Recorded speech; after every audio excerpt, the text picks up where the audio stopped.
we will now be starting a combined session on integrated township development and renewable resources. I would like to now call upon stage the speakers for this session, starting with Mr. V. Suresh. He's the President of Good Governance India Foundation and former CMD HUDCO. He will be chairing the session. Can we please have a round of applause for him? Thank you. Next, I would like to call upon stage Dr. Sangyun Han. He is Senior Researcher, Civil and Water and Wastewater Engineering at Next E&M Cooperative Limited. Please take your seat, sir. Can we please have a big round of applause? Next, we have Dr. Govindan Kutti. He is Assistant Professor of Geography, Government Arts and Science College, Nilambur. Can we please have a huge round of applause for him? And next we have Mr. Mallikarjun Managond. He is Superintendent Engineer, KUIDFC, Belagavi. Please have a big round of applause for him. And we have another speaker, Mr. Pankaj Agarwal, Senior President, Signature Global. He will be joining us shortly. Now, may I call upon Mr. V. Suresh? May I call upon Mr. V. Suresh to chair the session and begin it? Yeah.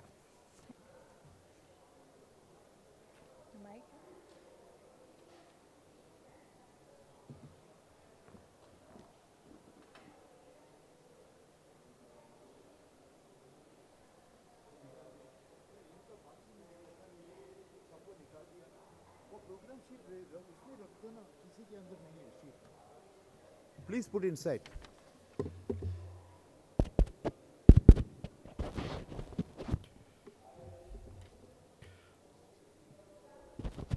Very happy good morning, ladies and gentlemen. I'm happy to chair this session, even though I was not the one identified for doing this job. It is a great pleasure to do that because you're going to have very interesting themes coming over. And it's not only the integrated township session supposed to take place in the afternoon at 2 o'clock. We brought it here and we are put along with that two important resources on renewable energy and water. So that's why integrated renewable sources we have put over there. And we have outstanding speakers from Dr. Sangyun Han, and he is a senior researcher of civil and wastewater engineering of Next E&M Company Limited, one of the leading Korean companies to deal with that. We have a large number of other colleagues from the same company also available here. I welcome him. I will very shortly be having Mr. Pankaj Agarwal, Senior President of the Signature Global on Integrated Township Development. He is coming all the way from Gurgaon. He should be here another 5 minutes time period, not an issue. We also got Dr. Govindan Kutti, Assistant Professor of Geography of Government Arts and Science College in Kerala, in a place called Nilambur. We have Mr. Mallikarjun Managod, Superintendent Engineer from the Karnataka Urban Infrastructure Development Finance Corporation, Belagavi. And he will be talking on 24/7 water. And Govindan Kutti will talk on all the important natural source of water. How do you conserve that and also take care of the most important resource for water needs, going to be a very major one. So we have four outstanding speakers coming one after another, and of which the Sangyun Han from Korea is going to be the very first speaker. He will also have many people to also interpret that in English available where needed. Otherwise, his own presentation is going to be in English text there. So he has been very careful to bring it there. But he's also got an interpreter just in case any question and answer session comes. They will also be there to intervene to deal with that particular aspect also. And Govindan Kutti is also come, all the present loaded. So we have good time. We can go on till about 1 o'clock. So all have enough opportunity to make the presentation. By the time Pankaj comes, just be in touch, Richa. Pankaj Agarwal, as and when he comes, you should get onto the dais. Get him on because he must be coming into the hall for the first time. Where to reach, hall B and all that, where he's coming. Okay? So without taking any further time, I would like to request Dr. Sangyun Han, PhD holder, senior researcher of the civil and water and wastewater engineering to kindly make the first presentation. Sir, please come forward, make the presentation.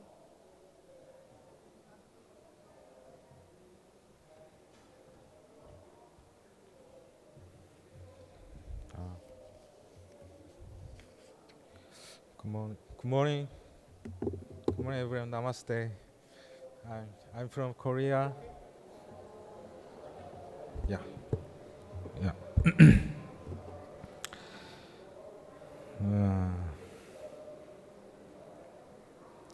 Okay. Today, I'd like to introduce our technology, Greenhouse Drainage System for Smart and Sustainable City. This system was developed by NextDMM, and I solve two serious urban problems: road dust and road flooding. Roads are major source of air pollution and flooding. When vehicles move, dust rise into air.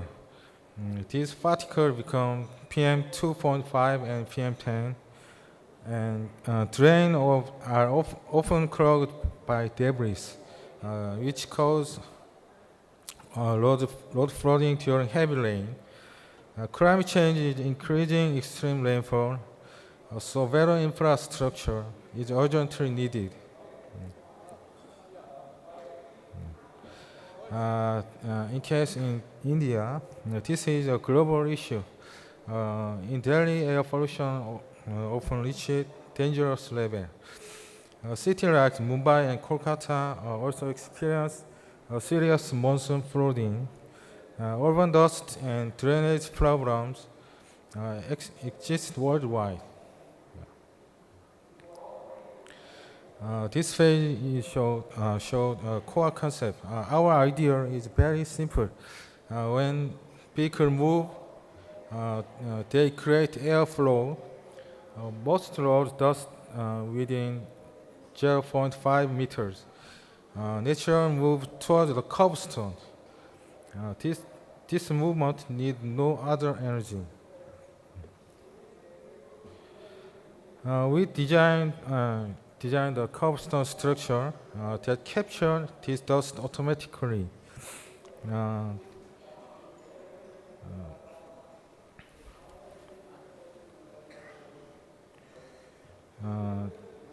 This tag. Our tag. It's also there on the screen front, sir. Yeah. Okay. Our tech have parts offering front offering and stone cobblestone and drain 5 and damper. This is a simple design, and this can capture low dust automatically and connected city sewer system. Yeah. Collected dust moved sewer system when rainfall, come rainfall. Key feature are self-deriving dust collection and zero energy system, maintenance-free structure. Yeah. We have certified as innovative technology in 2022 in Korea, MOLIT. This page showed performance. Laboratory tests show 300 milligram for PM10 collected for meter per day. Yeah. 88 milligram for PM 2.5 collected per meter per day. 5% removal efficiency reduction in road dust emission. If we combine with a water spraying truck, up to 19% removal is possible. This performance has been officially verified. This page shows flood prevention. Traditional system use point drain in street gutter. Our system uses side linear system drainage. Our drain end along the road edge, and which is significantly reduce flooding. Each block debris of city and prevent clog mesh filter, a particular mesh filter. Mesh filter can block cigarette food, leaf, or other city debris. This page from now to reference. Incheon City of Korea. Install section showed fast drain, but very slow clogging. Particularly installed the mesh filter worked on plastic waste. Non-install section experienced flooding by clogging on the street gutter. This happens very quickly. In Seoul, Korea capital, our Sadang station, around the Sadang station, a linear drainage was compared with a conditional point drainage. The linear system showed much faster runoff. Point drainage systems are difficult to expand, but our technology makes expansion very easy. In city highway, Incheon City, this showed highway cases. On highways, standing water increase accident risk. When water depth exceeds 2 centimeters, hydroplaning may occur. Our system reduces standing water and help prevent secondary accident. In this case, older urban district. In older urban district, flooding and funding were frequent. After installation, our tech drain improved significantly and maintenance became easier.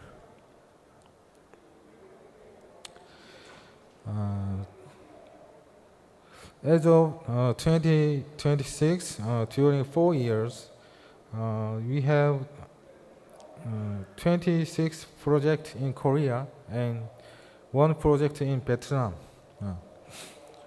The number of projects has increased every year. This shows growing trust and scalability. Our team is currently installing in Korea.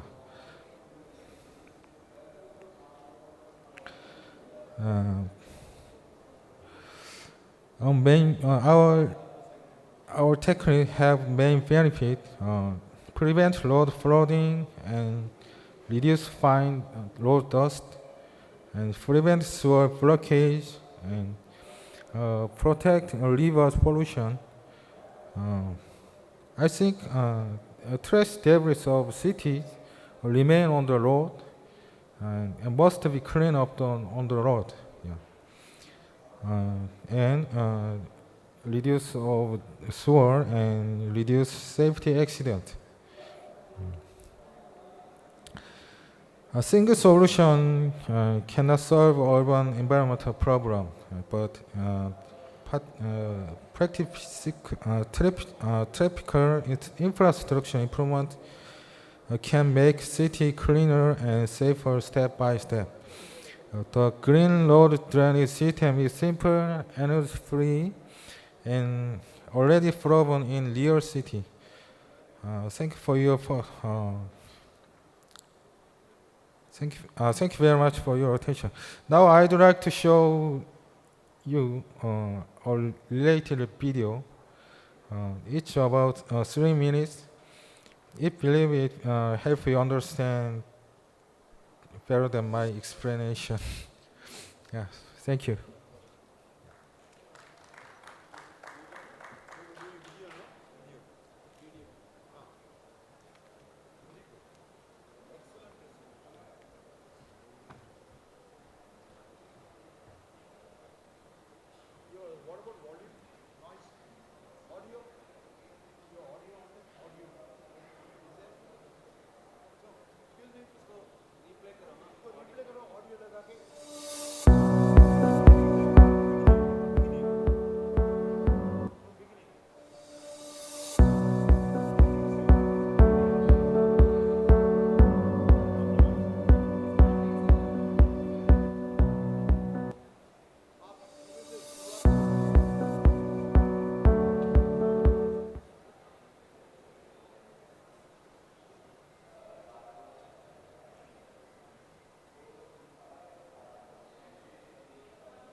I'm so happy that a presentation of this magnitude has come here, even though many people need not know this is going to come.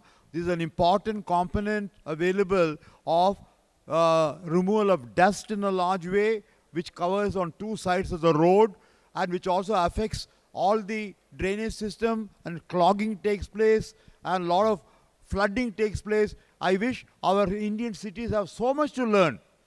And I never knew that there is so much amount of control mechanism available in the design of the road, in the payment. I'm sure the gentlemen in the other room there, they are all from the Central Road Research Institute.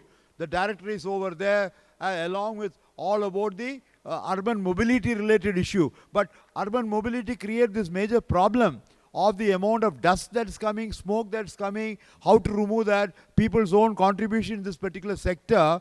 And I'm so happy to hear that next EM company has got such a major amount of input coming in this particular sector of road flooding, including the pollution there and the blockage which comes from all the material and including sewer blockage. And I like the odor control. Large number of the roads we have, even though we put there, the methane smell is a phenomenally bad problem. So odor control is also an important area there. Very little being done in our particular city. And last one is the safety of the people themselves.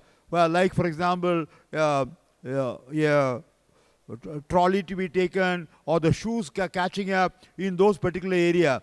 I am really impressed with the present. Is there something that you want to add, or the gentleman who has come from your company here? Would you like to? Hello, Pankaj, how are you? Welcome. I know your session will start now. You missed the big session from the Korean one, how to create townships where the roads and drainage, dust control, pollution control, odor control can be done with the right level of design on the road section. I'm sure you'll have an opportunity to get into that.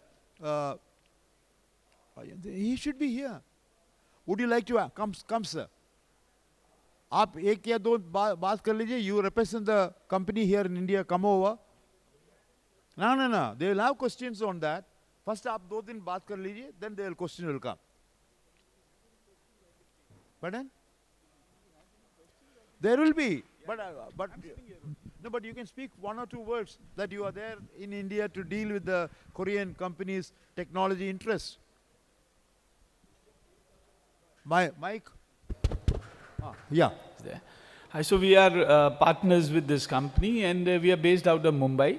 This is the first time that we are introducing this patented technology, and we believe that it has got huge applications in urban planning and road design. Because it solves basically 3 problems, and all the 3 problems are very important problems that the urban cities are facing right now. That is the air pollution, which is a big topic every 3 or 4 months in India, in every city. Stormwater flooding. And third problem that I believe, which is the biggest problem, is that we are polluting rivers and oceans with the plastic pollution.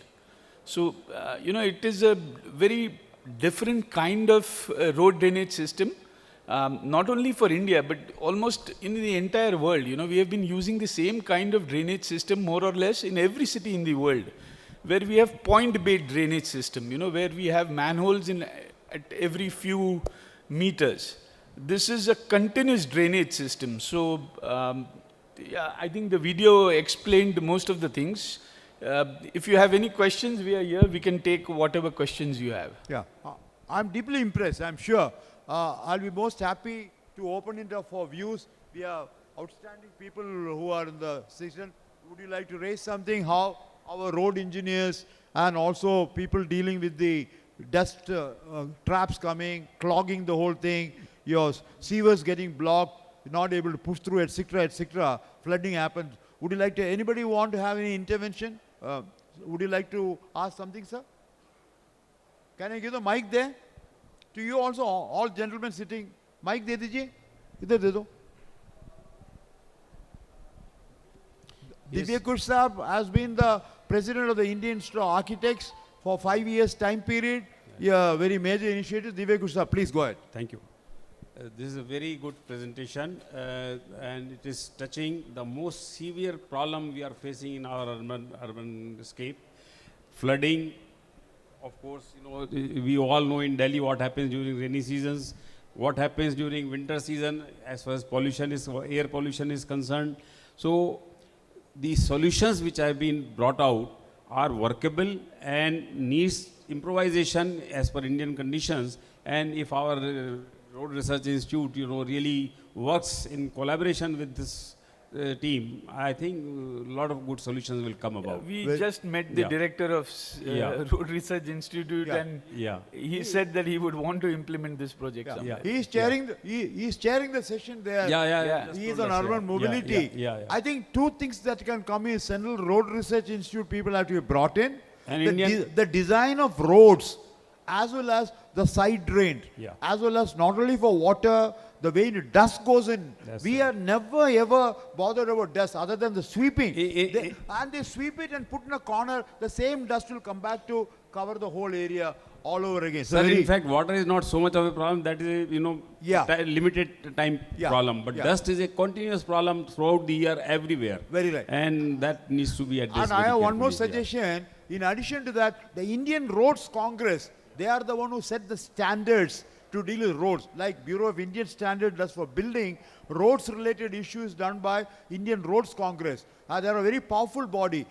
I don't think dust control and related one has ever found a place in over there. So we should get it into the Indian Roads Congress standards in a very large way to deal with that. So thank you very much. Most importantly, which has never been thought about, is the odor pollution. Odor. Yeah. You're very Yeah, right. that's very and important point that Large is not number of about. important areas we walk through, the methane smell comes from below the drum. And why is it coming? That's because nobody has bothered to all that particular thing generated with the odor, which can be methane or various other gases, sulfur, hydrogen sulfate, whatever. We should remove that particular thing. And this is a classic case and it's a patented technology. And I'm very happy that you brought them here to talk on this session. We are very, very grateful.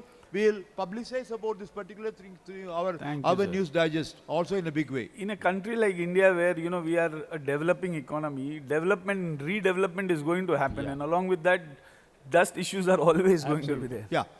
Any other intervention you want? Yes. Can you give the mic to our senior most professionals in our country, please?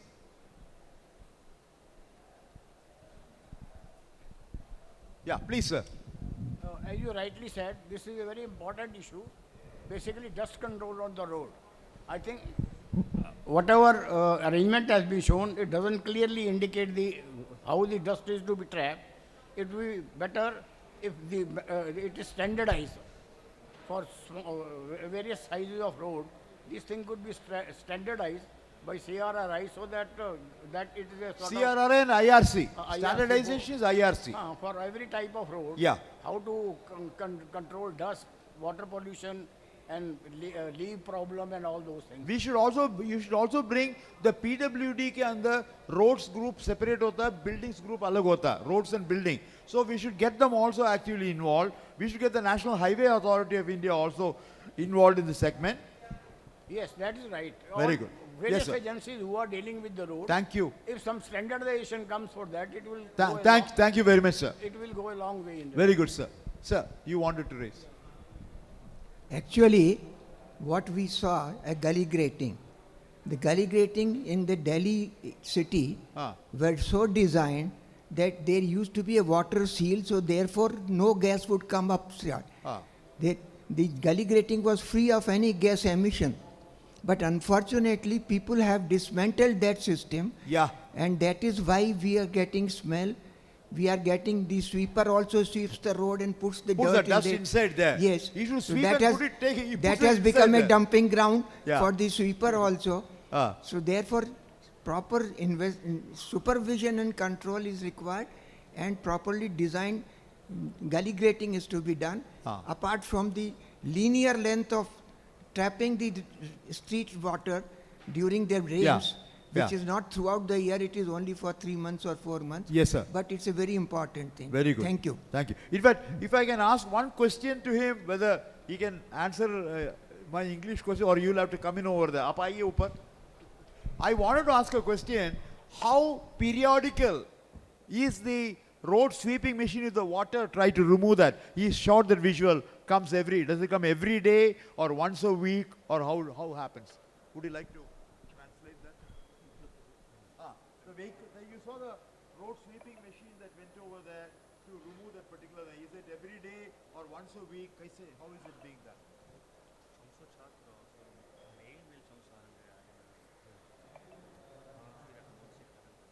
Every day or once a week or? I can. Yeah, you speak in Korean, you translate.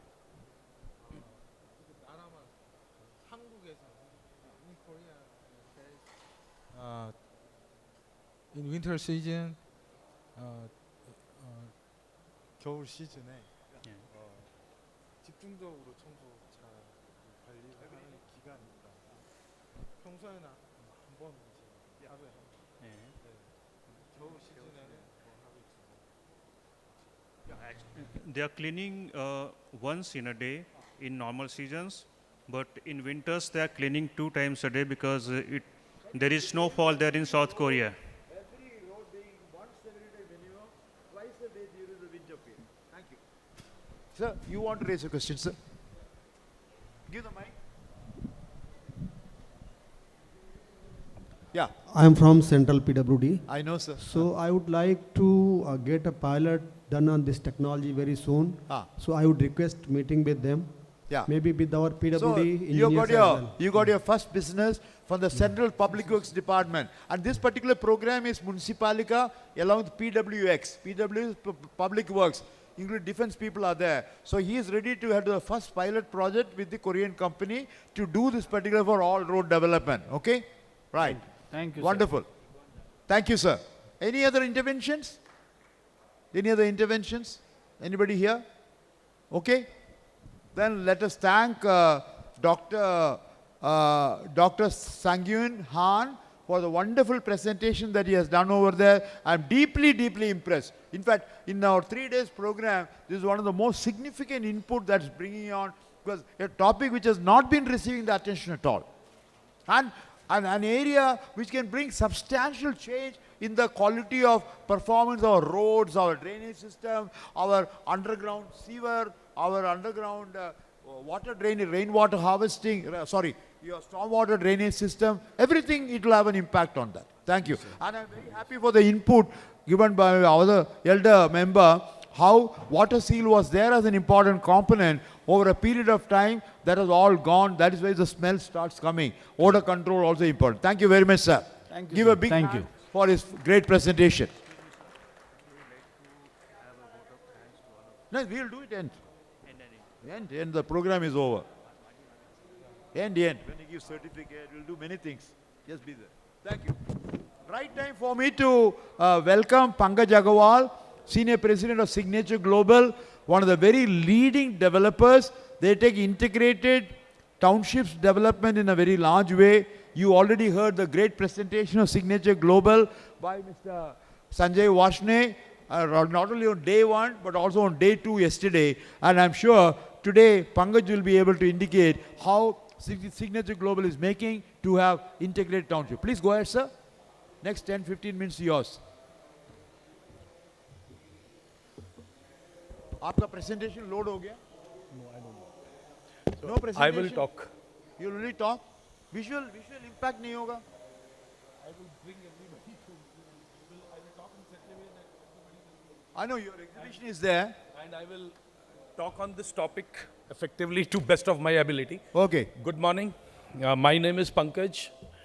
I graduated in '89, and since then I have been working with real estate developers and sometime with some big-time contractors. So today I am privileged and honored to come and talk about integrated township development. What is integrated township development? Why we need integrated township development? This is a very important parameter which our NCR has shown us that why it is required. If we talk about Gurgaon or we talk about NCR, पहले क्या होता था? We have standalone towers. At certain areas there are some residential towers. At certain areas there are schools. This is your industrial belt. Somewhere you have got commercial buildings. Now there is no connectivity, proper connectivity. I need to travel from my workplace to my home every day 2 hours traveling time. Noida वाले गुड़गांव जा रहे हैं, गुड़गांव वाले नोएडा आ रहे हैं. So then school buses चल रही हैं, बच्चे जो हैं आधा पौना घंटे बसों में हैं. So these all things are giving lot of stress, lot of pollution, lot of wastage of time. And to me, I think if I travel every day 4 hours, I may not be able to concentrate on my job, what I am supposed to do. I may not be able to deliver what I can. So all these things, how we can do it? How we can come along? Aaj we have got NGT. Every year we are not able to work for 2 months, 3 months. We are not able to breathe. Why? Because it is all pollution. Pollution comes from vehicles. Pollution comes from roads. As what just now you have been discussing and talking, that there's a lot of dust. In Korea, if they are sweeping the road once in a day, I think in India we cannot remove sweeper from the road. Because there is so much of dust, and we need to learn that how we mitigate this dust and how we maintain the roads and services. हमारे यहाँ we lack of discipline, we lack of maintenance. We talk about lot of theory on design, everything. That is very important. If I don't design a thing properly, it cannot be made. But whatever I've designed, to maintain the design parameters for what it has been designed, you need to maintain it properly. Our maintenance lags. So here, if we talk about, I diverted on slightly from that integrated one. So how we can overcome that distance issues, lifestyle issues, traveling issues, we can come up if we do this integrated township. What happens is we commute efficiently, we can walk to our offices. We have a community living, we can have green cities, we can control our own waste, our own water supply, on our own lighting systems, because we are into an integrated township. We at Signature Global, we are presently doing 2 integrated townships. So integrated township in Gurgaon, there is a policy wherein some percentage has been defined that about 60% of the land area, you can take it on, 60% on the land area, you can develop for industrial plots, residential plots, and commercial areas. But industrial plotting, certain percentages are mandatory. So what happens is, industry का मतलब यहाँ ये नहीं है कि हम polluting industries लगाएंगे. Industry means I can have offices also. I can have my IT office, IT building. I can have assembly units. I can have showrooms. I can have retail areas. So those areas are within your community. अभी तक क्या हो रहा था, हम लोग एक group housing बना रहे हैं, उसके अंदर एक छोटा सा शॉपिंग कॉम्प्लेक्स दे दिया. लेकिन फिर भी for doing major work, you have to go out, go for shopping malls and all. So this thing will be slightly addressed, that you have big areas of shopping within your areas, you have PVR within your areas, you have schools within your areas, you have got residences within your areas, your own dedicated club is there. So what all you need? आपका office वहीं है, आपका leisure time spend करने के लिए जगह वहीं है, आप वहाँ अच्छी तरह रह रहे हो, आपके बच्चों का स्कूल वहाँ है. Everything is within your place. You walk out of the city when you really want to go out to meet somebody or for social gatherings and all. So that is what is integrated development, and till date what it happens is, ये by accident होता है. भाई आपका घर वहाँ है, जहाँ school है या जहाँ आपका ऑफिस पास में, it is by accident. By developing integrated township, you can achieve it by design. And that is what is required. If you do it, plan it, and then execute it, we will be giving better living time for our coming generations also. आज मैंने एक घर खरीदा, बहुत अच्छी location पे है, कल को वहाँ जाने में 2 घंटे लग जाते हैं, because the development is erratic. So what I am giving to my next generation? If I am in an integrated township, I am giving a place where for years together, you are able to have a good life and a better life as compared to a normal city life. अब गुड़गांव को देख लीजिए, it has got, it is an industrial magnet, commercial magnet, residential. Prices have soared to 100 crores, 150 crores per unit. But these are not the city. City इनसे नहीं बनता है. City बनता है वो 50 लाख करोड़, 1.5 करोड़ के लोग, ticket size वाले लोगों से. So how you achieve it? you have to plan this integrated township. अब integrated township जब मैं बड़ा land में बना रहा हूँ तो थोड़ा सा तो outskirts पे होगा. You cannot get the land in the city, heart of the city. थोड़ा सा बाहर होगा, लेकिन थोड़े से बाहर होने के साथ अगर सब चीज़ उसी के अंदर है, then you are addressing it. You need not to go every time to the main city. Plus, you अब जो cities में जैसे अब development हुआ, तो जो stand alone buildings या इंडस्ट्रियल एरियाज एसपीआर के आसपास हैं, द्वारका एक्सप्रेसवे के आसपास हैं, तो उनकी आज वैल्यू देखिए मल्टीफोल्ड बढ़ गई है. So this is itself an example कि अगर इंफ्रास्ट्रक्चर आपका बहुत अच्छा है तो आपकी प्रॉपर्टी के प्राइस भी बढ़ेंगे, आपकी लाइफस्टाइल भी बढ़ेगा, आप अच्छी तरह रहेंगे, हेल्दी लाइफ में रहेंगे. So in integrated you design it for that, it's not an accident. आजकल कस्टमर की एस्पिरेशन क्या है? मेरी एस्पिरेशन क्या है? मेरी एस्पिरेशन ये है, मुझे I want a gated community, club house हो, आसपास रिटेल बिल्डिंग्स हो, रिटेल एरियाज हो जहाँ से मैं अपनी डे टू डे शॉपिंग कर लूँ, ग्रीन लैंडस्केप्स हो जहाँ मेरे बच्चे, मैं सुबह मॉर्निंग वॉक कर लूँ, बच्चे खेल लें.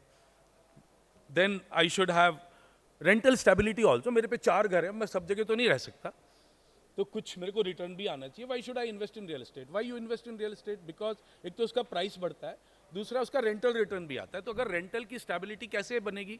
Not only with the house, in the area where it is, the amenities along it, all those things are addressed in integrated township.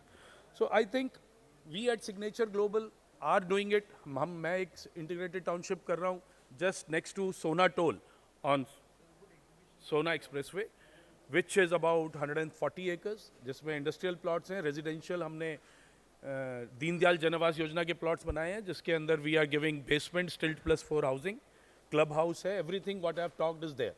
Second, we are doing next to Sidravali. Within Sidravali, आप लोगों ने old Rao dhaba का नाम सुना होगा. So just diagonally opposite to that, or Muljal University. There also we are doing 140 acres, similar development, but there we are not constructing anything. We are selling plots. So idea is to create a place which gives value in future.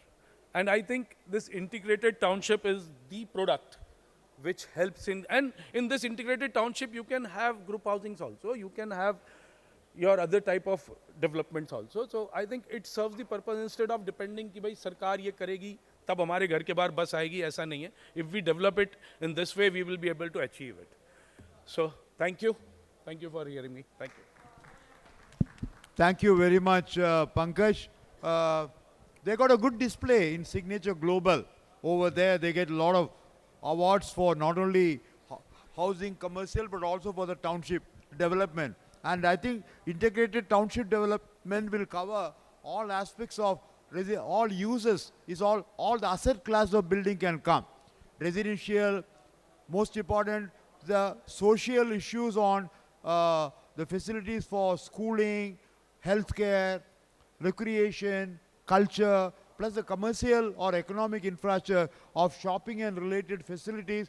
If you are able to have industrial development, of course you require a good amount of separation from the residential one, because the pollution related issues don't come unless you deal with industrial activities with no polluting type of industries coming in the integrated township in a very large way. And of course the same agency developing that particular, but I think one of the important things, Pankaj, you will have to answer is, do you also maintain that? Because because of all the houses you build, you sell it to the people, and therefore they have to maintain the resident welfare association or maybe an asset and facility management company. But township level maintenance is different one. External infrastructure, external water supply, external sewerage, external drainage, external power, external park. I'm talking about all external.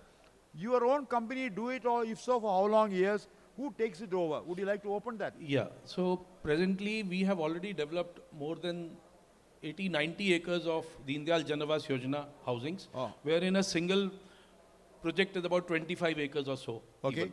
Okay. There we are taking care of ourselves. We have put JLL or companies like that, or Godrej Living, those who are maintaining it, and we are on top of them to understand that they give the required service to the customers. And in case of integrated township, we have got examples. DLF has done a lot of group plotted development, Ansals have done, Vipul have done.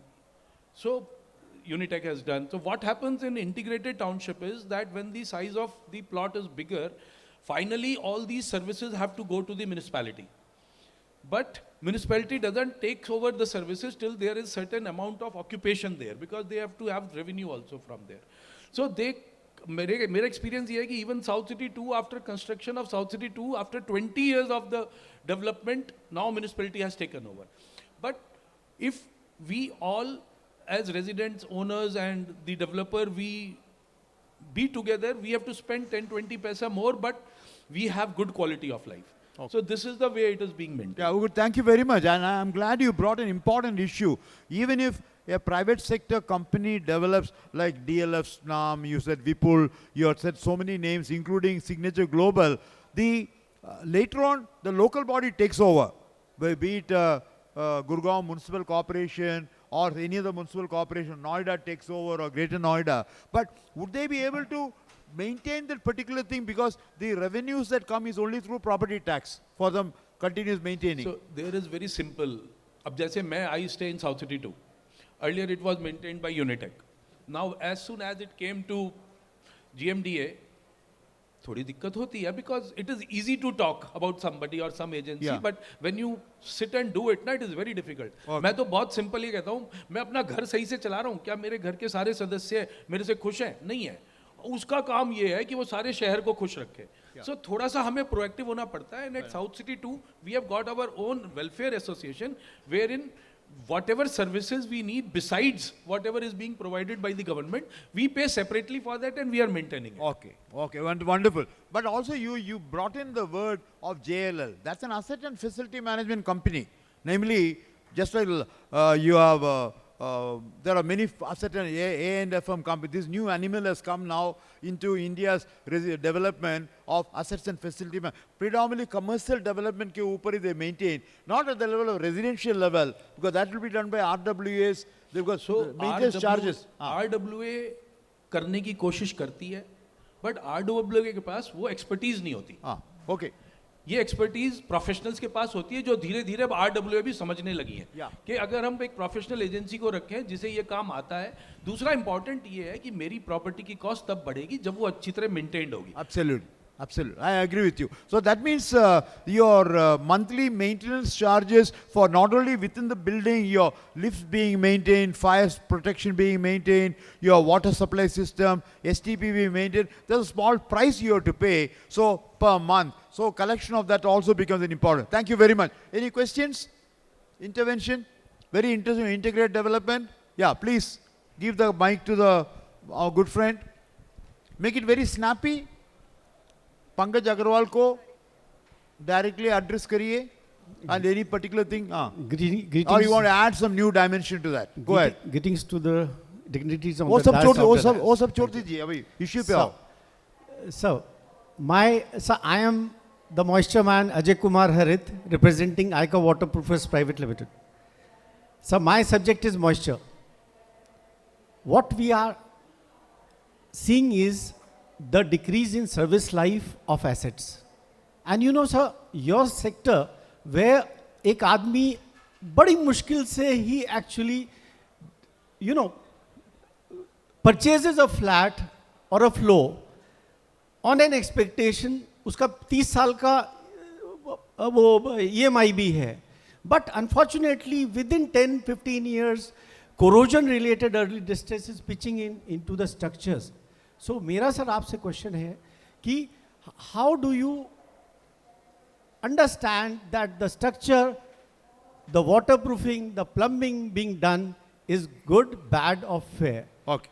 Good question, sir. So first of all, thanks for the question. आप उधर उनको बुलाइए. बहुत relevant बात है. Even I am representing Signature Global and आगे आइए. आप बैठिए. And I would like to tell how Signature Global ventured into this business. We ventured in 2014 when the property cost was more than 1 crore. However, there was one policy with the Haryana government wherein they were allowing some affordable housing. The cost of that flat was 25 to 30 lakh rupees only. So getting a house in multi-storied building next to Ultima or next to any other good place in 30-40 lakhs, 25 to 30 lakhs, we were able to do it. Even we brought in, keeping in the mind whatever this gentleman has put up, we are the people, those who brought in aluminium shuttering in affordable. Aluminium shuttering in Gurgaon was first brought in by Aereo Grand Arch, जो कि 2 करोड़ का मकान था, 2.5 करोड़ का मकान था. मैंने 25 लाख के मकान में एल्यूमिनियम शटरिंग से काम किया है. These are the things. उसके बाद मैंने फ्लोर्स किए हैं. Of course, you know, any technology of for let it be waterproofing or any other thing can only be implemented if you are serious in implementing and you have got discipline in implementation. Okay. So we have got ISOs in QA QC and all not, and we have got our QA QC systems all digitized online. So these are the ways we control. Yeah. Only thing is his concern is not structural. My one shuttering, this is not structural column. His worry is on wet core areas. So what he says is incidentally, I was in the 150th year of CPWD sesquicentennial year, Vigyan Bhavan mein, when our President Saab told over there, you are the best in structural engineering, taller building, long span, but area where you fail is where wet areas are there, where your toilets, your bath, your P-trap, your waterproofing, side se pani aa raha hai. So that particular area is what is bringing bad name. So what his question is only on limited area. Otherwise you put the best mosaic, you do. आपको बस बोलिए. नहीं आपका point हो गया, आपका point हो गया, बैठिए, आपका So पॉइंट हो गया. इसका जवाब ये है कि hire good agencies, take good quality material, and follow our standard operating procedure, all SOPs to do the work. Yeah. No shortcuts in any of the work. I think lot of testing, lot of commissioning. Second, lot of things helps this JLL type companies. Okay, thank you. Sir, would you implement moisture audit in your company? Moisture audit. See, we implement all testing on waterproofings, whatever we do at any place, and we ensure that we follow everything there. Sir, he wanted done regular audit comes only once in 5 years. So if there's a problem to retrofit that, that's his question. Retrofitting में क्या दिक्कत है? ये mic बंद करो. Retrofitting में क्या दिक्कत है? होता क्या है? आपने घर खरीदा, आपने करा, अपनी plumbing change कर ली. Okay, enough, sir. Sir, that's enough. Please, it cannot be monopolized. Topic is raised. Panika. Good afternoon, everyone. I am PK Kalra, representing IPHE. I am a consulting engineer working in New Delhi. Keep the thing close to your mic. Mic close to you. That's right. Go ahead, sir. What's your question, sir? Sir, Yeah. let me welcome the President of the Indian Building Congress, Chinmay Devnaji. I'm so happy that you could come, sir. Join here. Sodhi Saab, welcome. Executive Director, please sit. Come. Go ahead. Pankaj, I have a question from you. You have developed a lot of townships and SEO. You please in Gurgaon. hold it closer to your mic. Right? And while you submit the service estimate to the government agency like HUDA or HSVP, and you work out the development charges based on the 10 years development of the integrated township, and you charge accordingly to the owners or habitants of that area. But even after handing over the plots or the unit, you start charging development charges or maintenance charges from the owners. So there has been certain cases in HSVP and HUDA. What's your opinion? Should you charge or maintain the township for 10 years? Yeah. As you have submitted the undertaking to the government agency. No. So I will say it that we give EDC, IDC to government. Yes. External development charge and internal development charge. Yeah. So as far as the development within the complex is concerned, we do ourselves. There is no support from any of the government authorities. However, charge from the it is charged, but developer has to do it. Yeah. And whatever charges we charge from the customers, they are told on the day one. See, I can say that my cost of property is this many rupees per square feet. Besides this, I will charge you external electrification, this, because I have not loaded that cost there. These are variable costs. Yes. And there is nothing hidden cost charged with the customer. And this is the prevailing Indian, this is the prevailing practice of the industry. Sir, it's loaded already. Okay. If you see the service estimate and maintenance of the services, all electrical, external development like sewerage, stormwater. The problem is external development. Yeah. All services are included in the service estimate till 10 years, till the authorities take over the services. Okay. But you start charging from day one. See, हम charge Suppose- करते हैं, बहुत सारी security लगानी पड़ती है, Yeah. Street light जलानी पड़ती है, नहीं झाड़ू आपका- लगानी पड़ती Okay, है, बहुत सारी चीजें हैं। One और minute. सर, आपका- मैं इसमें एक चीज और पंकज 1 minute. पंकज जी, आपका स्पेसिफिक इश्यू लाइए, मैं specific and issue कह otherwise रहा you हूँ। should interact during lunch break. आप sir, specific one issue question मेरा you ये give, है, you'll reply. मेरा हाँ, स्पेसिफिक इशू ये है सर, हाँ, इनकी टाउनशिप और एससीओ मैंने डेवलप किए हैं, हाँ, वो 10 साल का कॉस्ट उसके अंदर इनबिल्ट होता है, हाँ, जो चार्ज करते हैं, बिल्कुल. जो इनहेबिटेंट से, ओनर ऑफ द प्लॉट्स और यूनिट से. Yeah. But they start charging AMC again after 1 year. It cannot be for There 10 are- years. No, that is a different issue. That's primarily for the main building component. But When they certain- take corpus fund, jo No, no, bolta no, hai, no, sir. corpus is always taken for the building, not for the external Sir, I development. tell you, Ah. 10 years development cost is already inbuilt in the estimate. Okay. Like suppose the development cost of the integrated township Yeah. is 80 lakhs per acre. Okay. So that's already inbuilt Okay. for 10 years. After 10 years, the services are handed over to the authorities. They start charging again. Correct. Like land metering, Like everything. a local body, There Gurgaon are- Municipal there are cer- Corporation. So Ah, there are certain developers, they are not charging any AMC from the okay. inhabitants.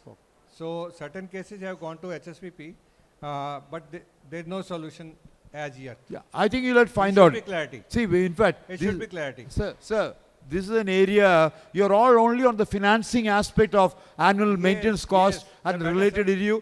But I think what you saw the Korean presentation, how they are able to maintain the roads beautifully, dust control. How do you ensure dust does not go and trap all your underground drainage pipes, sewer pipes? How do you, the water doesn't come? Those are more important thing in a forum like this Sir, to discuss. The that's- financial issue are separate one. उसी के ऊपर ज़्यादा मत बोलिए. As engineers, please try to concentrate Sir, on उसके how do you charges create. हम दे चुके हैं, अरे आप पैसा की बात कर रहे हैं सिर्फ maintenance cost की बात कर रहे हैं. Thank you very much. Any other intervention? हाँ, yeah, बोलिए fast. Make it fast. Take a mic. Somebody will give a mic to you. Make it fast, very fast. I got 2 more presentations. Sir, as we have discussed the dust solution by road management, I would like to ask, can we also explore sustainable development for rainwater management? Sustainable development for rainwater management. The rainwater pit should work properly. It's very one. Is it just a question out of the blue, or if there are rainwater harvesting system made from the roof down the thing into rainwater harvesting pits, you got to ensure that they work. That has to be laid properly so that trickling water should be able to get into that. Okay, we'll leave it at that. Sir, even with the advanced and institutional design, the roads still get waterlogged. So is there any solution by... You joined the presentation later. You didn't know. He gave an answer to that. Korea made a fantastic presentation. How do you ensure flooding does not take place? So you leave it at that. Sir, would you like to take it, sir? आप both late joined किया. For those who have seen his presentation, he has already given an answer. How do you ensure that the pipes below, rainwater pipes, stormwater drain, sewerage pipes, everything works so they are not clogged? You know what I'm saying? To see the dust doesn't go in, all the malba does not go inside. So those are the systems we should do in the road system. Since you didn't hear that, you're asking the question. Please, go ahead, sir. Sir, I'm Rakesh Malhotra, representing Institution of Public Health Engineers. Yeah, I know, sir. Please go ahead, sir. For all others. My question is mainly aimed to the construction industry. Yeah. That these days, for example, in Gurgaon, he knows better, water, tap water and groundwater is not allowed for construction. Groundwater not? Not allowed for construction. Yeah, yeah. He knows better. Mostly they are saying that you have to use treated wastewater, treated sewage. So the standards of IS 456, I don't know the latest change, they continue to be the same. 456 where sulfate, chloride and all that stuff is to be checked. They continue to be there. Latest version is now under circulation. Just now, 2026, IS 456 now combined with 1343. You got unified structural concrete code under Jose Kurian, and that is now under wide circulation now. 456 and 1343 combined, same quality of water provisions are the same. I just want to ask, sir. Yeah. From your experience of constructing so many buildings, have you found some difference or some research have you done to see how the change to treated sewage is impacting construction quality? You never use the word treated sewage, that's a wrong word. Nowhere it's done. It's always, in Singapore it's called new water. You are talking of recycled water. So never use the word sewage. So if you're talking of sewage being recycled through primary, secondary treatment, there are requirements that your BOD level has got to come down to 10. There are a lot of requirements are there. Your outfall. So if you don't treat it properly, it's sewage. So you are getting a negative aspect of sewage water. Otherwise, recycled water will never be used. Recycled water has to be recycled to some large number of things on biological needs, chemical needs, all components are there, parameters are there. If you don't do the thing properly, you are not using a good, so you are using that for the Singapore concrete. standard water is not being provided for the construction. Anyway, I mean, he can tell better. Yeah, okay. Anything on the use of water? So, recycled water. We are using recycled water for construction, and that recycled water is further treated at site to bring it to the standard for construction. Secondly, the way out or better way is that we reduce the usage of water in construction. So we procure RMC from all reputed plants there, every quality parameter is there. Good. Instead of doing curing, we use curing compounds. Instead of using masonry, we have started using now AAC blocks. So where we are again using adhesive for block work, we are using gypsum plaster inside, we are using ready mix plaster outside. So finally we have reduced, we are trying to reduce the usage of water into construction. And we are taking water from sewage treatment plant, which is treated further at site and then put it into the use. I didn't get my answer because you are very highly, evolved, or you can say very up to date in everything. Everyone may not be so up to date. Yeah. So anyway, I think you got an answer. There is no problem. I think in any application, the world over, we are the only country where we are not use sewage, both the black water as well as the grey water to be recycled and bring it back through primary treatment, secondary treatment and tertiary treatment, and the outflow coming out of that particular thing is no more sewage water.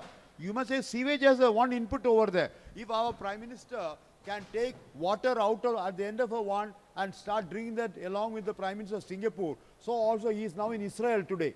And if he can take the drinking water like that, that means your recycled water, you bring it down to good level.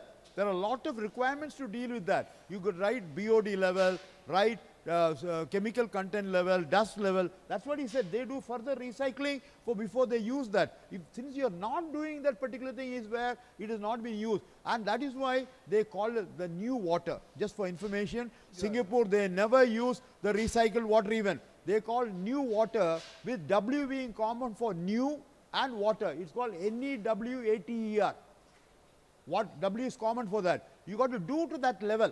That is more important. Thank you. I think I'll close the discussion as far as Pankaj is concerned. I'll ask Govindan Kuti to take the next 10 minutes. He's going to talk of large number of natural streams which are available, traditional streams of water which are available. How do you take it forward to conserve it, use it, and utilize that as a source of water? Govindan Kuti, go ahead. Yeah. Thank you, sir. So the presentation isn't designed exactly for Municipalika format, because here we are discussing mainly urban, but this is an urban issue that I am going to bring. And one of the most crucial issues that needs to be discussed when we consider historical cities, basically which have a medieval time lineage, right?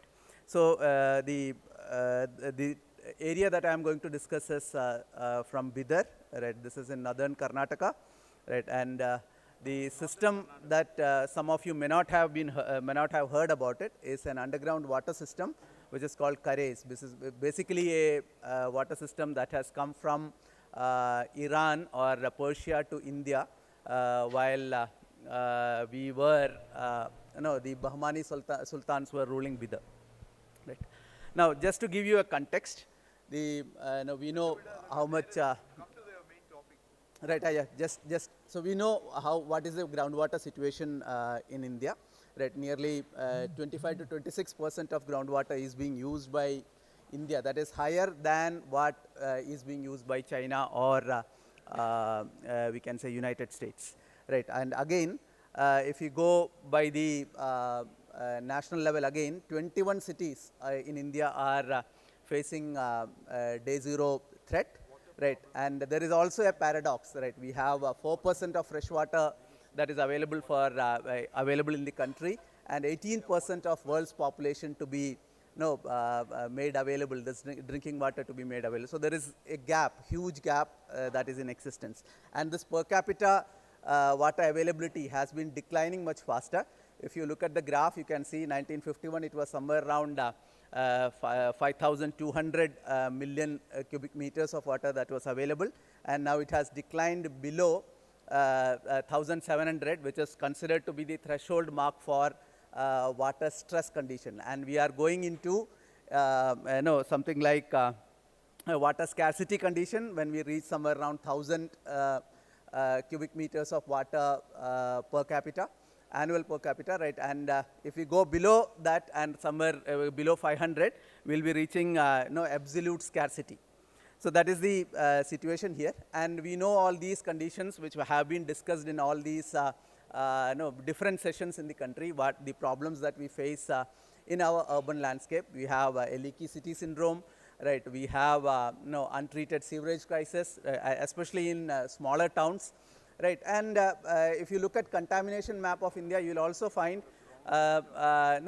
including uranium contamination, right? You'll find, you have started finding in water. That is in Rajasthan and some parts of Haryana, you have uranium contamination as well. So you can imagine the contamination level, if it goes beyond a particular point as per BIS standards, right, it becomes a pollution as well, and it can impact health. Right, so now coming to the number of medieval towns which have a historic core is somewhere around, if you take around smart cities that are being planned, right, nearly 32% of them fall under this particular category. That is, they have a medieval core.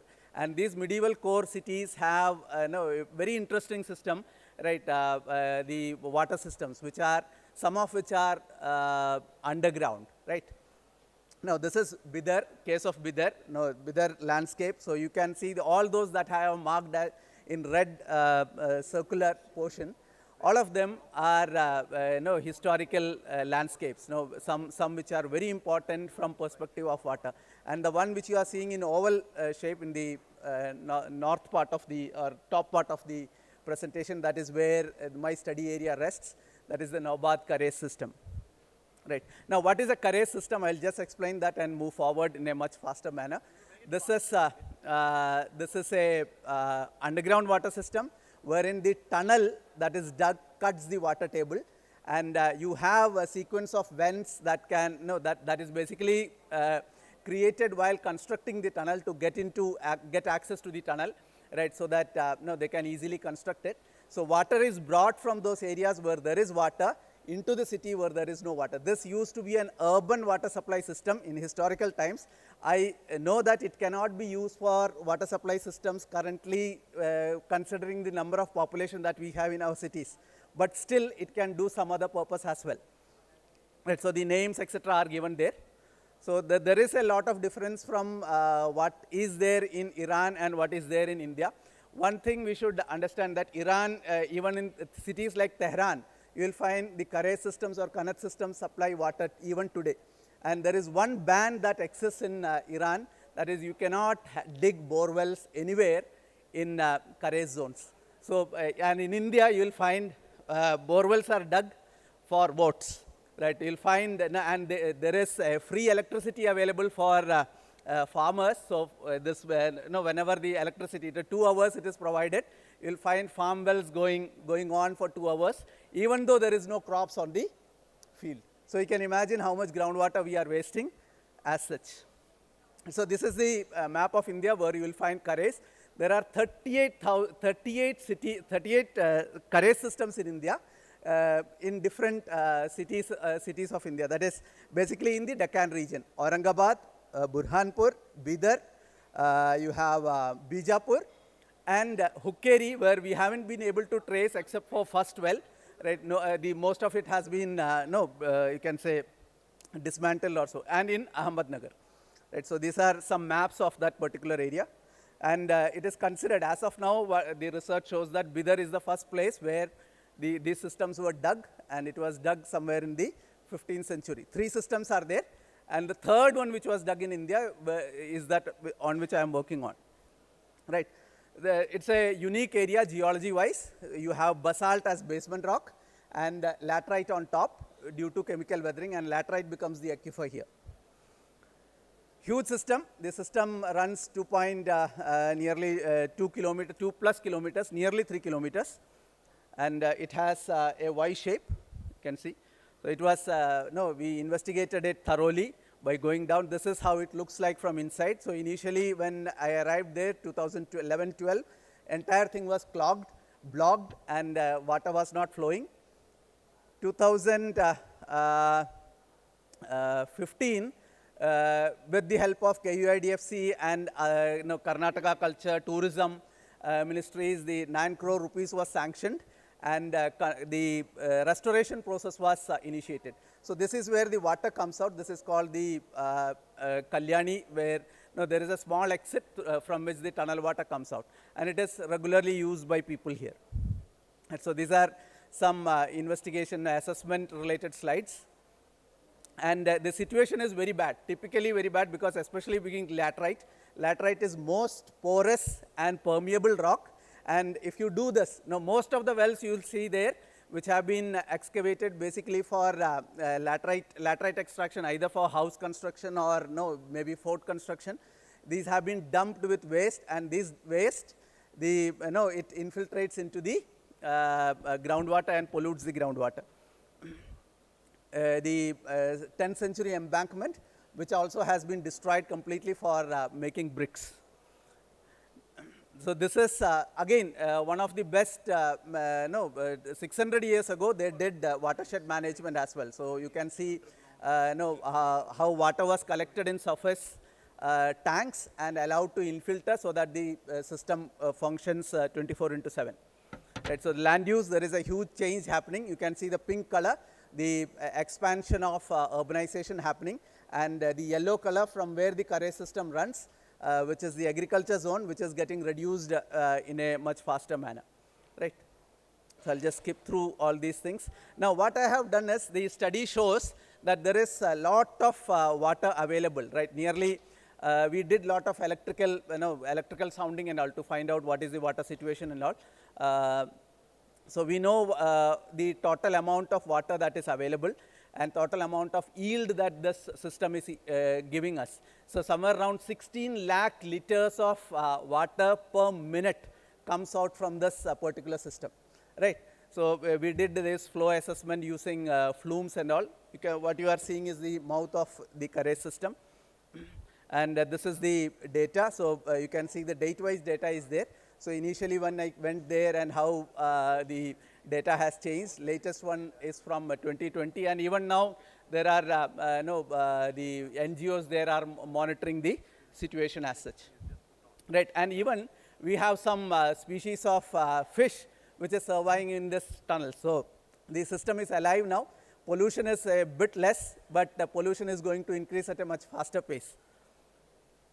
So this now what we did was, we did an assessment of the master plan, urban master plan of Bidar city, and we found water doesn't get any addressing. What it addresses is basically buy the land, convert it into small plots and sell it. So this is the only thing that if you read a master plan, you get you get to understand. There is no talking about water, which is the most important thing in Bidar, because the city itself was established just because of water. Because Bahmanis initially had established themselves in Gulbarga, they shifted to Bidar just because of water, and that water is getting destroyed now there. No, it is getting depleted, and it is getting so a lot of things we have suggested in the conservation measures. Right, a lot of things that can happen based upon the watershed management mechanism, because there is no other way other than doing watershed management to ensure the water is conserved. Right. So, some of the measures that has been suggested, right, which include reviving the 10th century tank, which was recharging the groundwater, which was ensuring the tunnel functions very well. Now, and putting a injection well inside the reservoir so that the water gets into the aquifer, right, and it doesn't, the water doesn't get wasted away. Now, where do we get water from, water to this tank? Because as of now, the entire area is urbanized. So, the solution that we have cited is to do rooftop water harvesting. There are lots of houses in the neighborhood, nearly more than 400 to 500 houses are there. Just connect it by pipes and bring it to the, right, within 100 meters, I am saying, within 100 meters, you have so many houses that are there which can be, the exit water can be put in. Otherwise, the entire water goes as runoff from all these roofs. So, this is a simplest but the best solution by which we can do surface, surface water collection and then use it for recharging. Now, thing is that people who don't understand about groundwater recharging, they just do it by themselves. No, just allow any amount of water to go in. Especially in laterite case, you cannot send more water into the system. It has to be slow percolation. Otherwise, there will be issues with regard to the clay area that is there within the laterite, which can get washed away and can result into slumping or maybe creation of piping, soil piping, etc. Right, done, sir, done. You'll have to finish it. So, the another thing that was suggested is to, as of now, the water is flowing out completely. So, we have suggested a 4 feet small dam inside the tunnel so that it stops the water movement, and if at all water movement is there, once this 4 feet wall, 4 feet dam fills up and whatever spillover happens, it comes out. So, that will be, it can be a site for tourism as well, so that people can see a little bit of water movement as well. Now, this, whatever is there, water can be used for, within the tunnel can be used, it will become a automatic recharging mechanism for the groundwater. And above that, these are slides from restoration of the, what was carried out with the help of Karnataka government. Yeah, done, sir. So, what is suggested is that the whatever water comes out, you put it into a surface dam, pump it into the nearby, what you call the overhead tank, which has not been used since it has been since its construction, and it can actually serve nearly 200 to 300 households in the vicinity. Right. So, the integration is actually required with the major water supply system of the city and with the heritage systems now, which needs to be protected in the city, right? Now, you can, Karnataka itself has, because Karnataka people are here, Karnataka itself has another system in Bijapur, which is again a great example, for the, in case of when we consider the water systems that has been made in historically. Right, thank you very much. Thank you, thank you, Govindagutti. Normally, we don't get this type of presentation, but the traditional underground water resource mapping which are there in many cities, including, it has also a background of development. How to rejuvenate that, bring it back as an important source of water is a very interesting message. Every drop counts on that. Thank you very much. So, when Mallikarjun Managot, please come over there. He is the superintending engineer of KUIDFC. He is also the team leader for Ramset, and he is going to talk on 24/7 water. Very rarely, most of the cities get once in a day or once in 2 days some for 1 hour or 2 hour water. If somebody is making an effort to get 24/7 water, which is what is there in all developed country, that is most important. Let's hear what is Mallikarjun has to offer. Go ahead, sir. Sir, you'll have 10 minutes time, not more than that. Thank you. Go ahead. All the best. Good noon, everybody. I'm sure nobody is hungry, but everybody is thirsty. I need to quench your thirst by 24/7 water supply. I am Mallikarjun Managon. Yeah, I'm Mallikarjun Managon, superintending engineer. I worked as superintending engineer for nearly from 2006 to 24, and now presently I am team leader SMEC. So KUIDFC, Karnataka Urban Infrastructure Development and Finance Corporation, they have taken up 2 projects. One was the COSIP, Karnataka Urban Water Sector Improvement Project. The other is the Karnataka Urban Water Supply Modernization Project. Now, when the World Bank, they approached KUIDFC stating that they want to improve the water supply scenario in Karnataka state, that time our erstwhile MD KP Krishnanji, he told what is the need for improvement of water supply, improvements in water supply. It is better to go for 24/7 only. Is it possible for the World Bank to say that it is 24/7 is possible and whether it is feasible? Then the World Bank told, yes, sir, it is possible. Then we started floating the tenders for this Karnataka Urban Water Supply Improvement Project. We invited the tenders and 7 international companies, they participated in the tender. And ultimately, the company generally Dizo of France, along with joint venture with Shureka, they got the contract. We started this particular contract in 2005 and completed.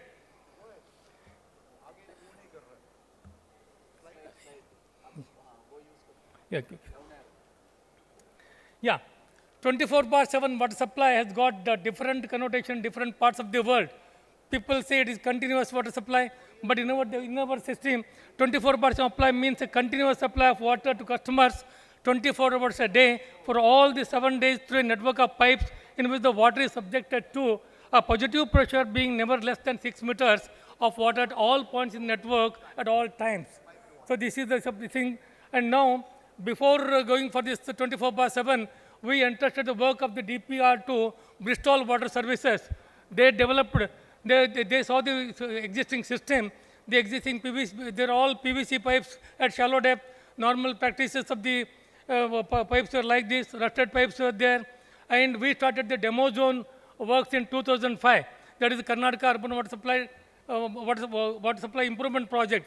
Karnataka Urban Water Sector Improvement Project was a project for reforms of water and sanitation sector and service improvement in the water sector. The 3 cities selected were Hubli, Dharwad, Belgavi, and Kalburgi.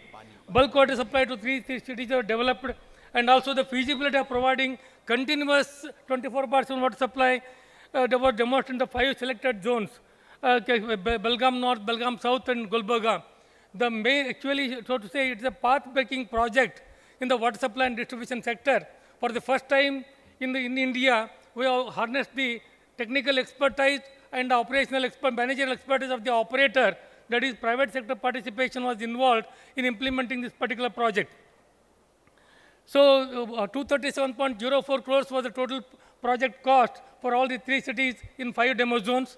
And sector development was were done by KUIDFC. Priority investments were done by Karnataka Urban Water Drainage Board, and demonstration projects were taken by operator through the operator at a cost of around 65.61 crores, and project implementation of the PIU. The criteria for selection was, see, the demo zones were selected, 8 wards in 4 wards in Hubli, 4 wards in Dharwad, 4 wards in Belgavi, 5 wards in Kalburgi, and other wards were taken in Kalburgi, and they were called the demonstration zones. They were hydraulically isolated from the rest of the network, having a dedicated reservoir, and should have a socio-economic mix of society. And third one is to represent the household pattern across the city to the extent of 10%. The contract model was the performance-based management contract. Private sector participation was encouraged through public-private partnership to harness the technical skill and managerial expertise of the operator. Operator was selected through competitive bidding. As I told you, company generally Dizo was the operator for the demo zones. And as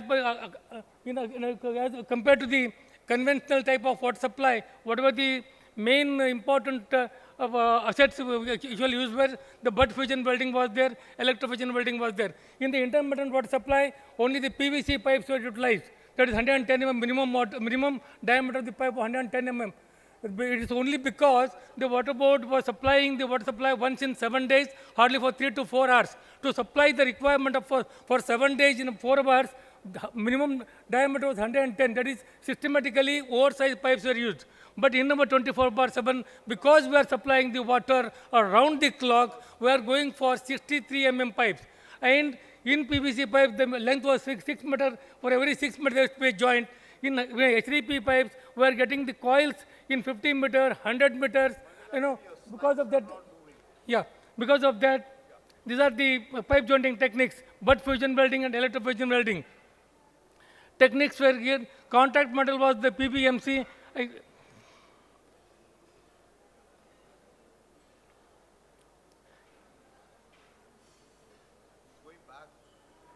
No, sir. You're going back, sir. You're going back. Go forward.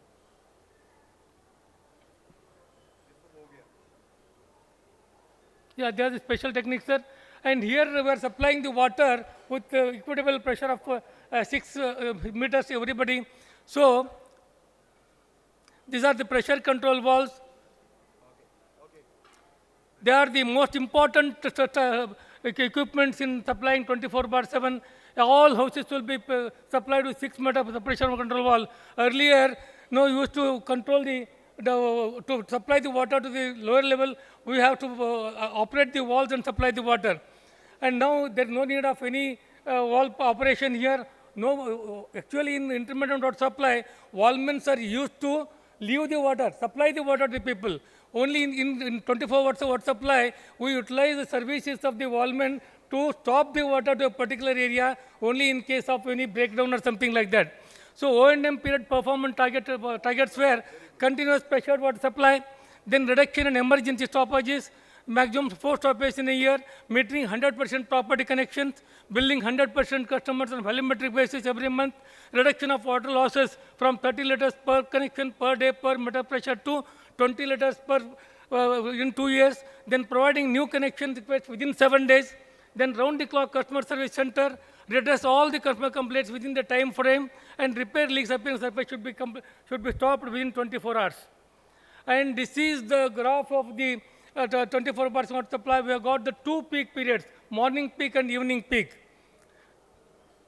Current financial sustainability, our Chief Secretary, Government of Karnataka, visited demo zones to see whether the project is financially viable.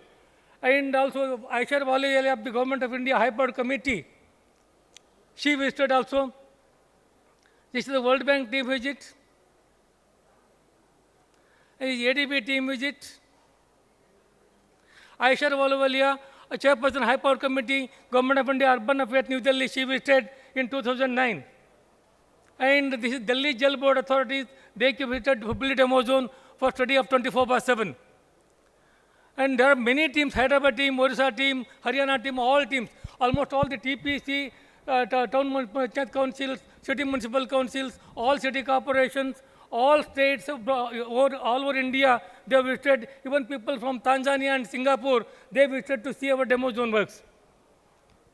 And the Chief Secretary, Government of Karnataka, visiting the demo zones. What are the benefits achieved? Benefits achieved are continuous pressured water supply to all the customers in the entire demo zone, irrespective of topography. Substantial reduction in leakage and hence savings of water. An average of 35 lakh liters of water was saved only in 4 demonstrations, 4 wards only. 35 liters of water was saved. Availability of fresh and potable water for all the 24 hours, leading to good health and hygiene. Savings in cost of pumping of water. Because the water is directly to the first floor, there is no need of pumping the water for the syntax tanks also. Then no necessity of waiting for the water, as in case of intermittent water supply, hence increase in per capita income. Least operation and maintenance cost, because no involvements are there. The decrease in generation of wastewater. Attendance of students in schools has improved. Earlier there were public standposts, and parents used to ask the children to stand in the public queue for collecting the water. Now there is no need of any collection of water. Everybody is connected. Even the household, urban poor are also connected. In our demo zone, there are no public standposts. And all urban poor are given the individual connections. If it is not possible for the urban poor to take the individual connections, we have given the shared connections also. There are no public transports, 100 customers are metered.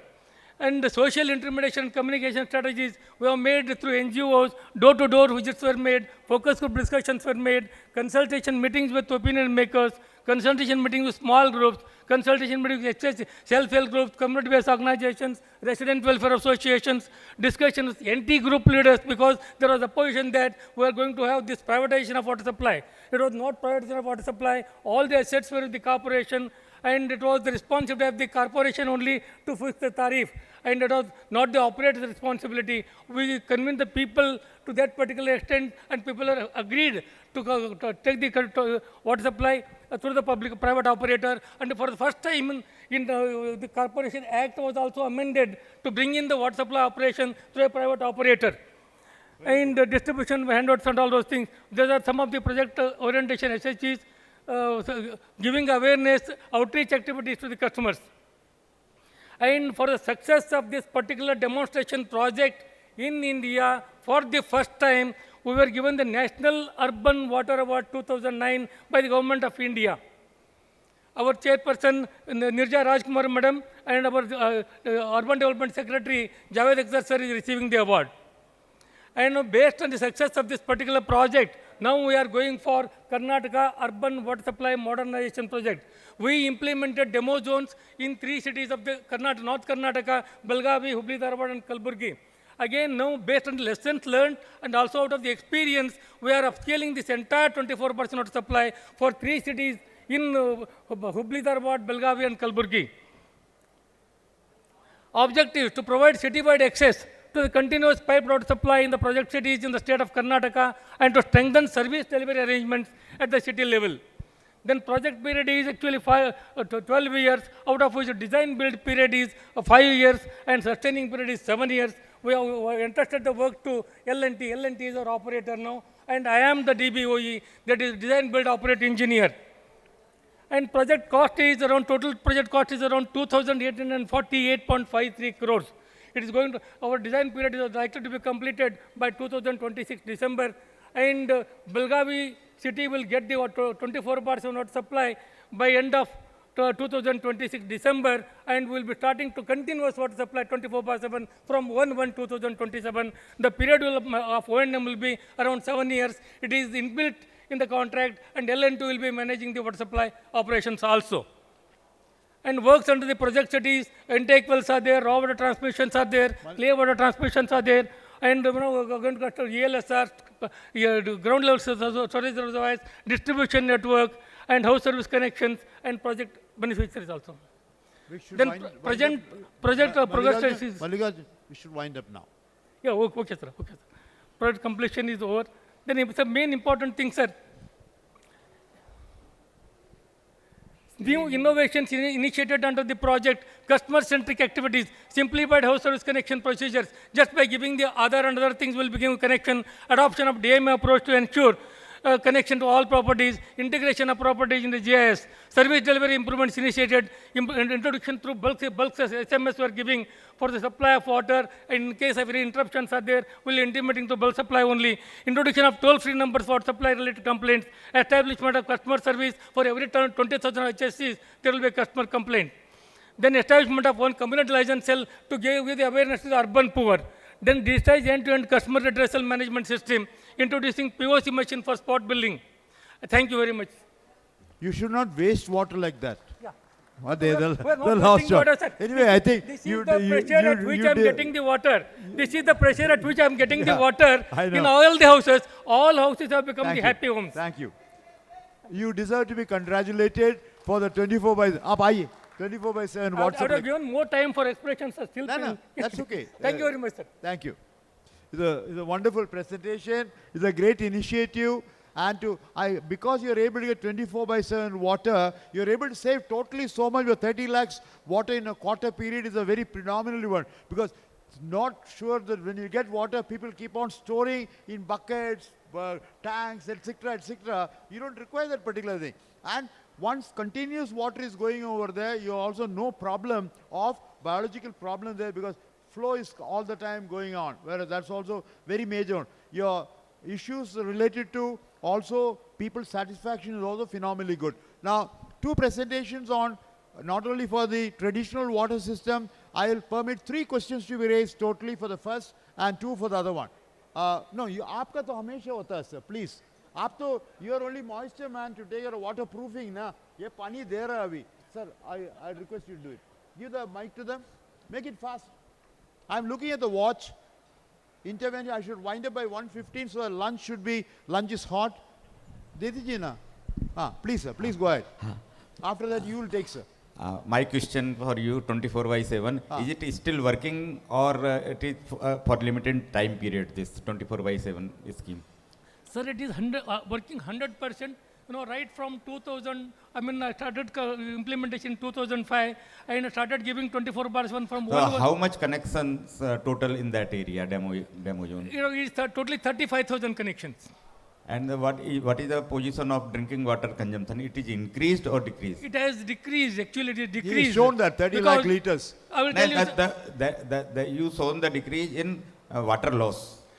Yeah. I am asking the water consumption. Water consumption is 110 to 115 liters per capita. It is as per the CPHO norms. We have support supply 135. I want to add one more dimension. Yes. Since you raised a question, Yes. National Building Code of India latest version coming is going to reduce water from 135 liters per head per day to 90 liters per head per day. That is sufficient. That's 90 enough. is That's yes, enough. that's enough. Because not only the normal water use, you also have to encourage wastewater recycling and reuse water. Okay, your question is good. I'll take you later, sir. No. I'll call you later. There are a lot of people waiting. Please. Yeah, go ahead, sir. My question is regarding what pressure we maintain in this. Yeah. So we are maintaining a pressure of 6 meters at the customer point. And what is the minimum diameter of the pipe that you are using? We are using 63 mm HDPE pipe, sir. Minimum diameter is 63 mm. And what type of connection, individual connection? Is it a ferrule connection? Yeah, it is ferrule connection only, sir. We are using electrofusion saddles. Okay. You see, if 6 meter pressure at the residual pressure at consumer end is a very high pressure, how do we control it? We are controlling through the pressure control was located at the strategic point, sir. No. Point is, if you are a consumer and you are maintaining a pressure of 6 meter, Yes, sir. it's a very high pressure. That is the minimum pressure because it should reach the first floor. No, but if you open it, bucket will... Got it. Your point is taken. Very high pressure. High pressure. What you should do is you take the seat next to him over the lunch break and talk more about the pressure. Your point is, you made a point. He has given answers on various things. You got some concern on pressure or water. Lunch में दोनों Yeah, definitely I will answer, sir. I will answer, sir. Thank you, I will sir. answer. Thank you. Any more, sir? Intervention yours. Make it brief, sir. Rakesh ji, mic दे दो. Mic दे दो. Sir, what about non-demo zones? What about the non-demo zones? He told about demo zones. What about the non-demo zone? Non-demo zones are now being upscaled 24/7 for all the 3 cities. Yeah. Because non-demo zones were there earlier. Now we are upscaling How for much water they were getting? They were getting around 145 to 150 liters per day per capita. So when they are going to commission that non-demo zones? I told you now, in Belgavi it will be from 1/1/2027, and in Kalburgi and Hubli Dharwad it is from 1/7/2027. So one is 2026, another is 2027, Yes. another 2028. Yes, Dharwad. Enough. Dharwad 1/1/2027, madam. Lunch में give the mic, please. No, give the mic. No, you deserve, sir. You are a veteran. Give the mic to him. With that, I am going to close on Mallikarjun's one. Let me appreciate the work done by Mallikarjun Saab, because Thank you, many sir. people have been wanting to do it and they have not been able to do it. My point is, did you require a major overhaul of your pipe network? We have replaced 100% pipes, sir. When we entrusted the work to Bristol Water Services, they came up that all house service connections are 40 years old. The moment we picked them, they came in pieces. So we had to replace all communication pipes also. So it was complete renewal of the Entire network. Entire network, yes. In terms of design, of course, I don't want to drag. Yeah.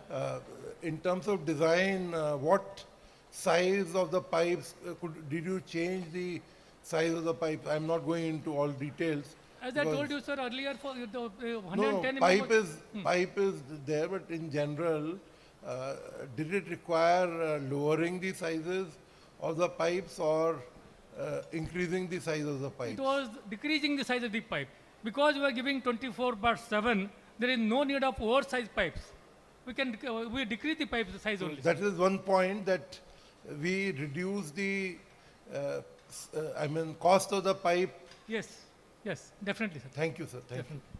आप भी नजदीक आइए उनके साथ बैठ के उसी table में लेंगे. There is lot to discuss. Wonderful. Lot Very to good. discuss. Any further intervention on 24/7? Any question on Govindan Kutti's presentation of tradition? Yes, Rana ji आइए.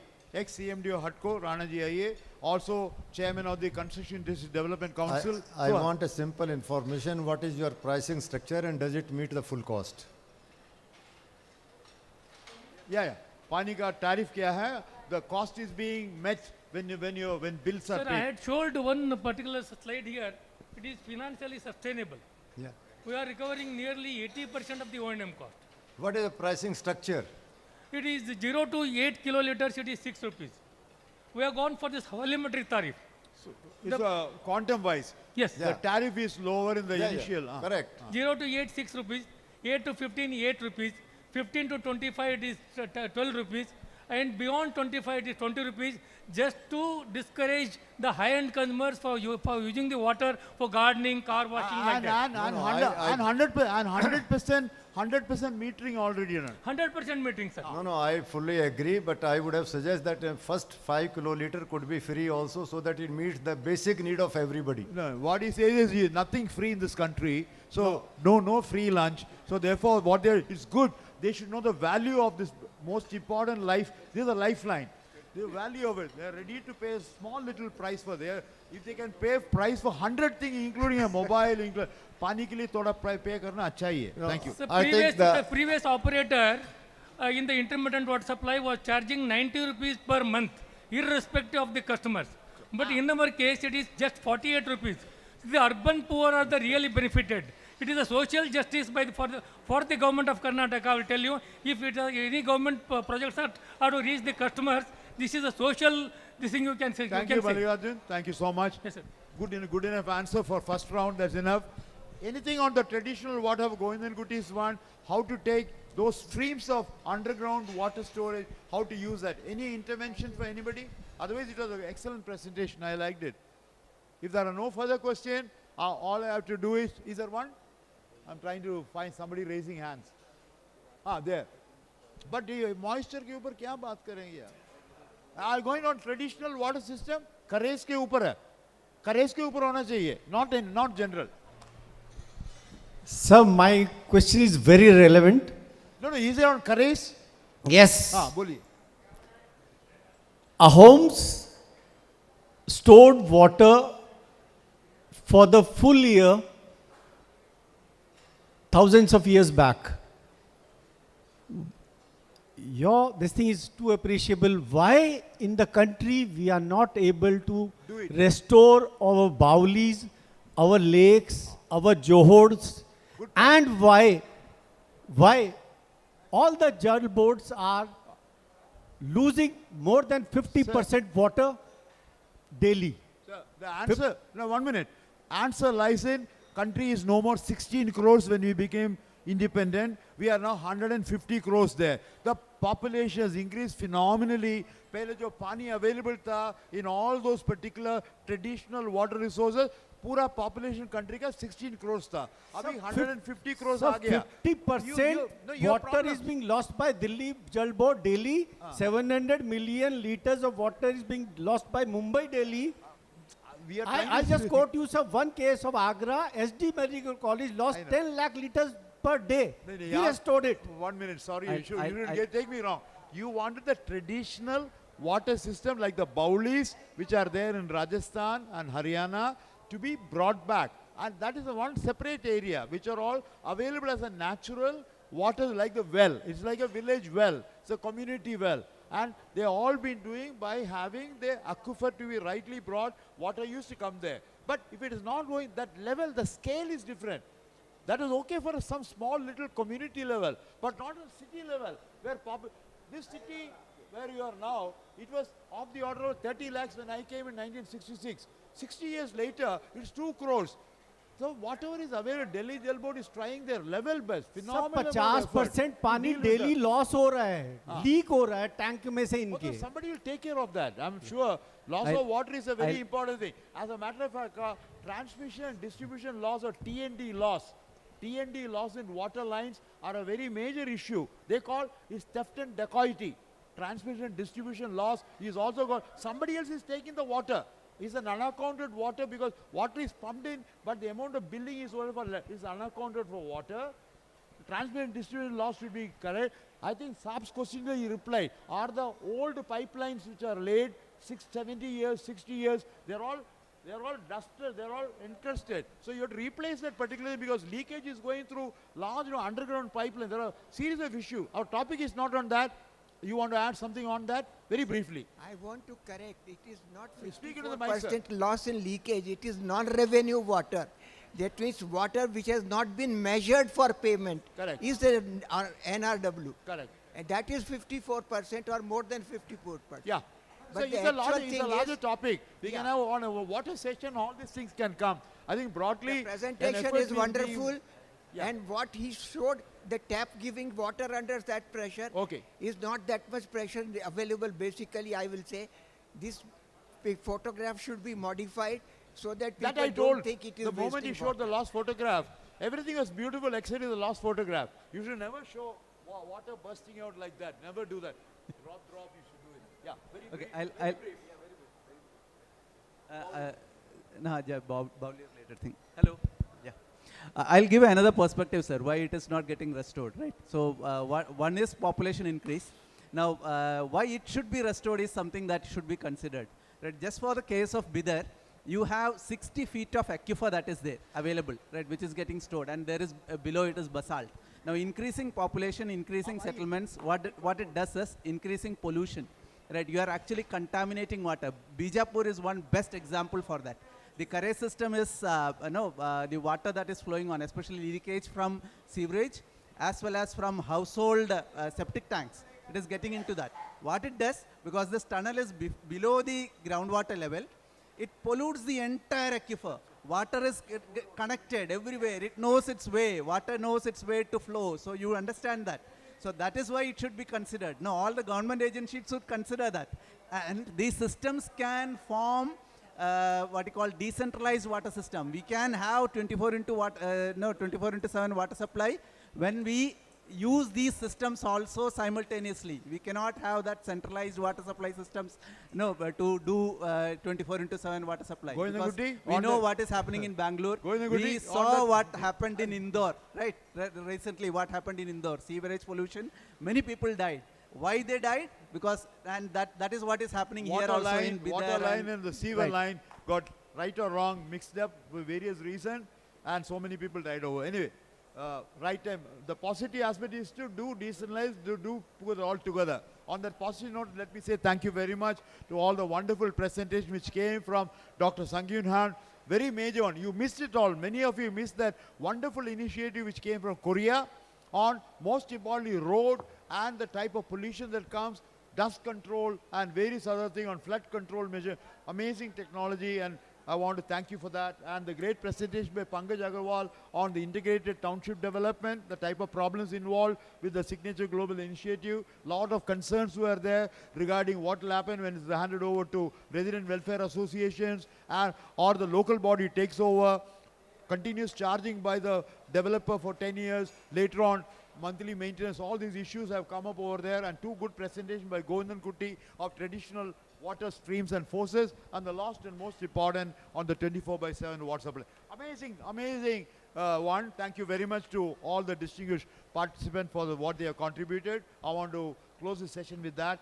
Richa, take over. I would like to thank all the speakers on stage. Can we have a big round of applause for all of them first? I would now like to call upon stage Mr. Chinmay Devnath, President of Indian Building Congress, to please present our speakers with their mementos. We are lucky to have Mr. Chinmay Devnath, President of the Indian Building Congress, one of the leading professional bodies here. On stage.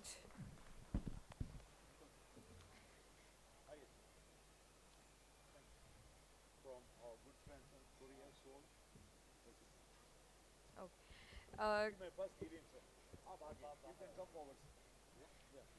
All of you come forward. All of you come forward. It makes the job easier. Dr. Sangyun Han, Senior Researcher, Civil and Water and Wastewater Engineering from Next E&M.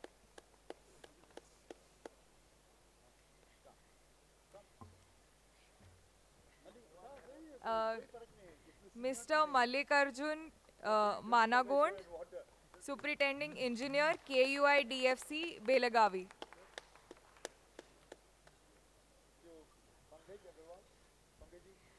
Mr. Pankaj Agarwal, Senior President, Signature Global.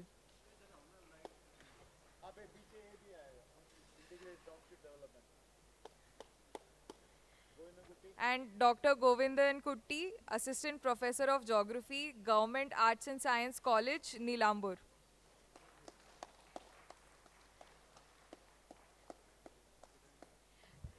May I please call upon all the speakers in front, Dr. Mr. V. Suresh, Mr. V. Suresh, I'm so sorry, Mr. V. Suresh,